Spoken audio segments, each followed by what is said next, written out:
তো বস ঘড়ির কাঁটায় এখন 7:30 বাজে। এখন এয়ারপোর্টের এখানে দাঁড়িয়ে আছি জ্যামে, এই এয়ারপোর্টের দিকে ঢুকবো। এবারে আমি মোটামুটি সকালবেলায় বেরিয়েছি আজকে 11:30টার সময়। তো মোটামুটি এখন পর্যন্ত তোমার ওই 2800 টাকার মতন হয়ে গেছে কাজ। এবারে এই এয়ারপোর্টের ভিতর ঢুকছি, এখান থেকে একটা ভাড়া নিয়ে এবার বাড়ির দিকে টান যাব। তো অনেক দিন রেস্ট নিয়ে নিলাম, পুরো বেড রেস্ট ছিল আমার। আগের রোববার ডিউটি বেরিয়েছি লাস্ট, তোমরা ভিডিও দেখলে বুঝতে পারবে। ওই ডিউটি পরে একটা বন্ধুর বিয়ে বাড়ি গেছিলাম।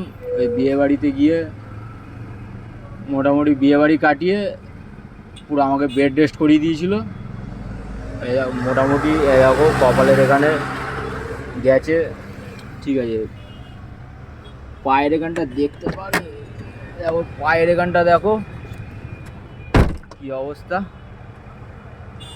তো মোটামুটি চলো, সিগন্যাল ছেড়ে দিয়েছে। তো পুরো 1 সপ্তাহ বেড রেস্ট ছিলাম। এই বেড রেস্ট থাকার পরে আজকে সোমবার ডিউটি বেরিয়েছি।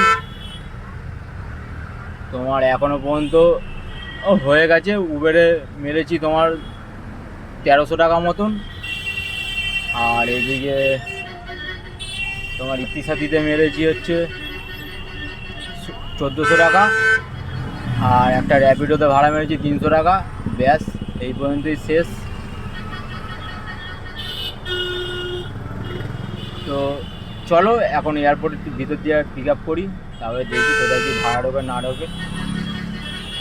এয়ারপোর্টের ভিতর দিয়ে একটা বাড়ির দিকে ভাড়া যদি পেয়ে যায় তো খুবই ভালো। একটা গড়িয়ার দিকে নিয়ে টান চলে যাবো, আজকের মতন ডিউটি শেষ হয়ে যাবে তাহলে।